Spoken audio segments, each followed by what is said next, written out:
Hello everyone and welcome back to a brand new video. Thank you so much for stopping by. So the day has finally come. The video everyone has been asking for, one I have been putting off for a long time. This video will be my top 5 favorite anime figures that I currently own. And a lot of you might be wondering, why is this such a hard video to make? You got so many figures to choose from. Doesn't that make it easy? No, it doesn't make it easy. It actually does the opposite of make it easy. The issue that I run into is I own about 80-ish so anime figures. And if I had to count which ones were my favorite, it probably would be about 80-ish. I kind of feel like anime figures for me are like kids, to where if I was a parent and somebody asked me, oh, which one is your favorite?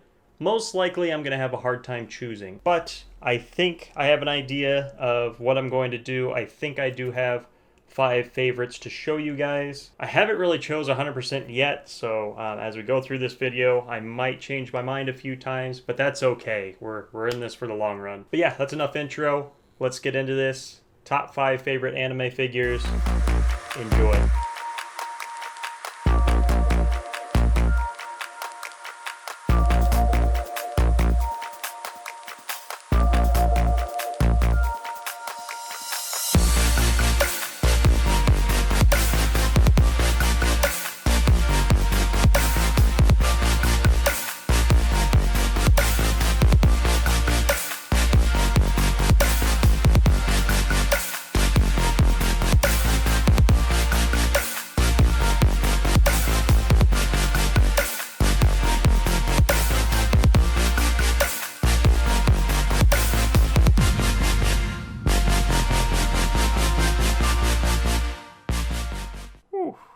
Look at the guns on her. Alrighty, to kick things off here at number 5 is going to be an original character design by SkyTube, the company that can literally make a figure of anything and make it attractive. This SkyTube figure is a little bit unique because I picked it up over a year ago and it is the only scale anime figure that sits on my desk. And I do not like a cluttered desk. I like as much room as possible, so it's very rare for me to have any sort of figure on it. So I must really like this figure for some reason. SkyTube, Alphamax, whatever you want to call them, it's just one of those companies, like I said before, that can literally design just about anything and make it look good, not only in aesthetics, but in just the overall craftsmanship of the figure itself. This figure is absolutely beautiful. Everything about it is done amazingly well. The colors, the stance, the base, oh man, just everything. Everything about it is amazing. What's unique about it too is that it comes with a lot of different accessories and clothing options, which is not something you typically see, at least to that extent, with a lot of scale figures. They're kind of, you get what you get. I really like the pose of it as well. Very unique, really is different than your standard just scale figure you'll typically see. I love their boxes as well. A lot of them use this Velcro to where you can actually take a look at the figure itself. I can't really show you guys what's inside. I kind of leave a lot of the extra accessories in there, which unfortunately I can't really show you, but you'll just have to take my word for it. It looks pretty darn amazing. So that was number 5. Let's move on to number 4, which I'm actually not really sure which figure that's going to be.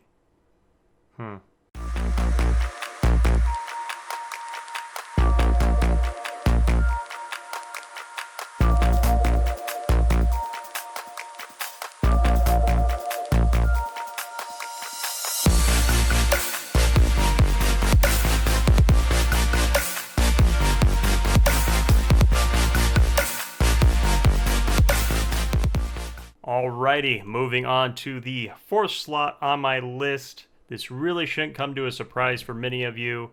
It is going to be the Good Smile 10th Anniversary Super Sonico Wedding version. And really just an amazing figure, as you guys can probably tell. Good Smile did a great job on this one, like they normally do.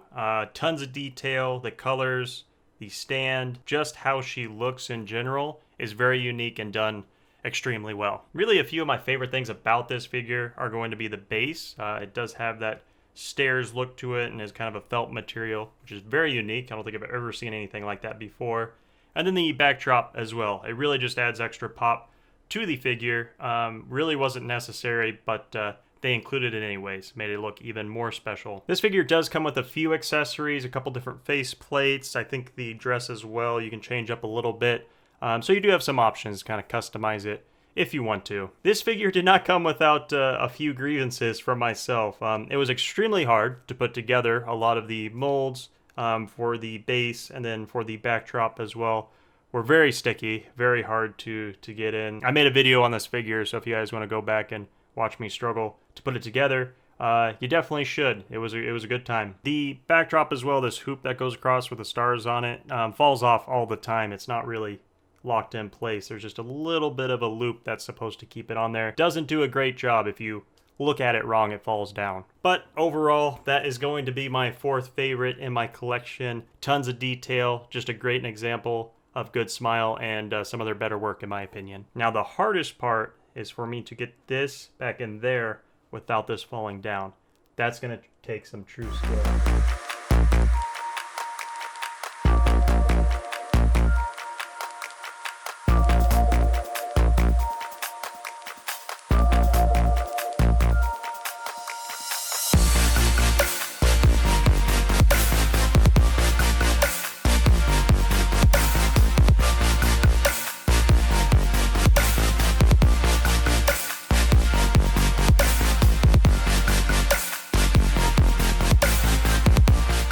Alrighty, moving on to, are we on number 3 already? Oh my gosh. Okay, there might be a tie for second place. There might be like a 10-way tie for second place. On the third spot in the list, we have a figure that at one time was my favorite by far. It was such an amazing figure for me to have the opportunity to get. We have another good smile figure. This is going to be the Insane Blackrock Shooter 8 scale.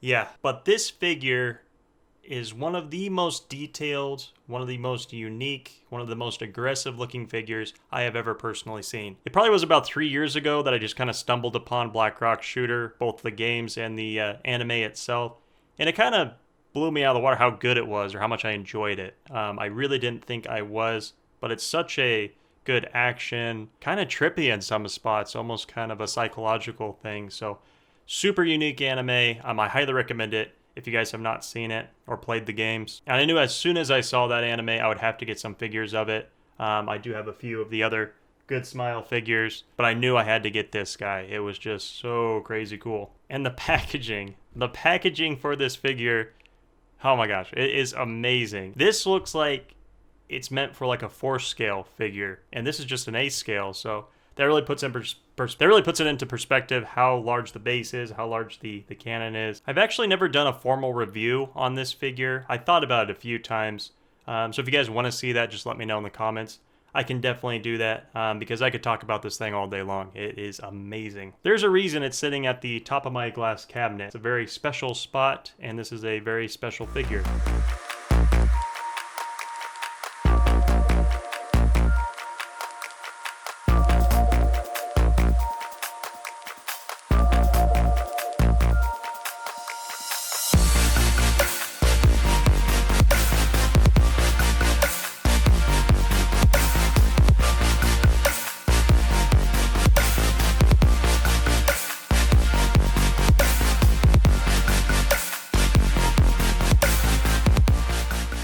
You know, when I got out the cat girls, it's getting serious. Yeah, this for sure shouldn't be a surprise to any of you guys, especially ones who have been around this channel for some time.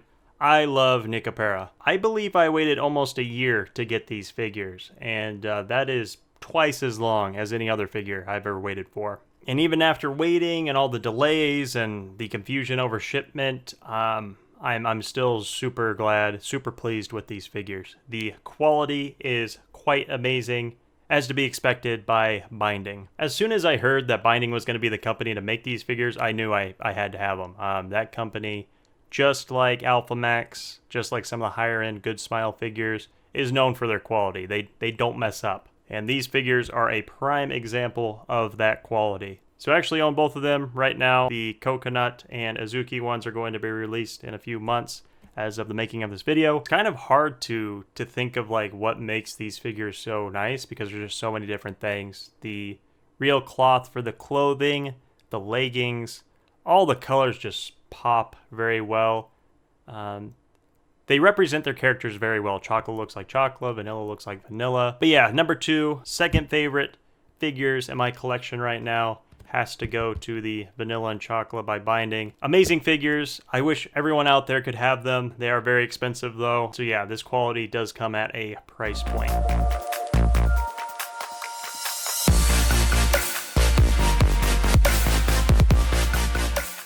So before we move on to my favorite figure in my collection, I really can't not mention this figure. This figure is super special to me because it was another one of those that I thought I was never going to get the opportunity to get, at least for a good price. It was always kind of just out of reach. This, of course, is going to be the Good Smile 4-scale Snow Miku version 3. An amazing figure if you are a Miku fan. Even if you're not, this is an amazing figure. Good Smile has done it the Good Smile way by making it look absolutely amazing.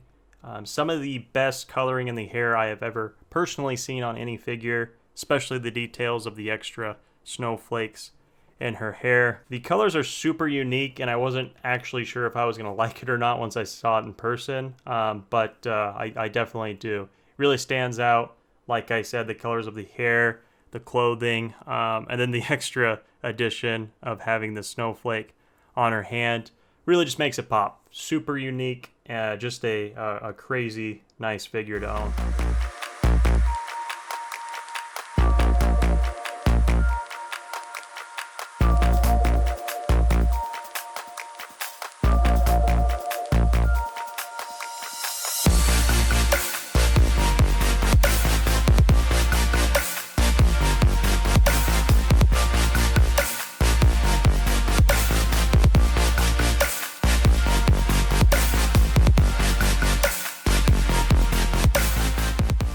So we gotta get cozy down here a little bit. Oh god. And as we all were expecting, the #1 spot is going to go to my half-scale Super Sonico by A-Toys. This is going to be the striped bikini suntanned version, which is the one that I really liked. And this figure is not only impressive just due to its actual scale, just how big it is, as you guys can see. It is rather large. I mean, to put things in perspective here, this is another Orchid Seed, Alpha Max, one of those. This is another Super Sonico figure, just so you guys can see the size difference. It's pretty big. Being that this is a resin figure, it does have its own unique quality to it, not only in the skin tone, but just in the quality of the mold itself. The hair overall is pretty basic in detail, but it does have some unique coloring to it. The bikini is done very well. The skin tone is done very well. And then all the different accessories like the headphones, like the little necklace that she has, are all nice little touches. They really bring everything together. I will say that A-Toys also did a very good job in designing the base. It's very secure. It's just designed very well, especially for such a large, heavy figure. Normally I bring this up on the table and show you guys close-ups, everything like that, but unfortunately just due to the age of it, a lot of the molds, a lot of the glue holding the arms together especially, has been starting to get a little bit more brittle, so I'm trying to move it as least as possible. So that is going to be my current favorite figure in my collection. Really one that I'm super proud to own. Very unique, very cool, such a large figure, so very unique for that reason. Alrighty, you guys, that is going to do it for this video. Hopefully you enjoyed a little bit of a countdown of some of my personal favorite figures, but also you got to see some different shots of them. A lot of these figures I really haven't done any sort of video on, so if you guys do want to see more of a specific figure, you let me know. I can definitely make that happen. If you guys do want to send me something for the next unboxing video, my P.O. box is going to be listed down in the description. Feel free to send me something super unique, super cool. Just make sure it's not something that I instantly regret. I will also list my Instagram down below, so if you guys want to get in contact with me, you can either email me, which is listed on my YouTube page, or you can send me an Instagram message, and I will I'll get back to you. That's going to do it for this video. I will catch you guys in the next one. Peace.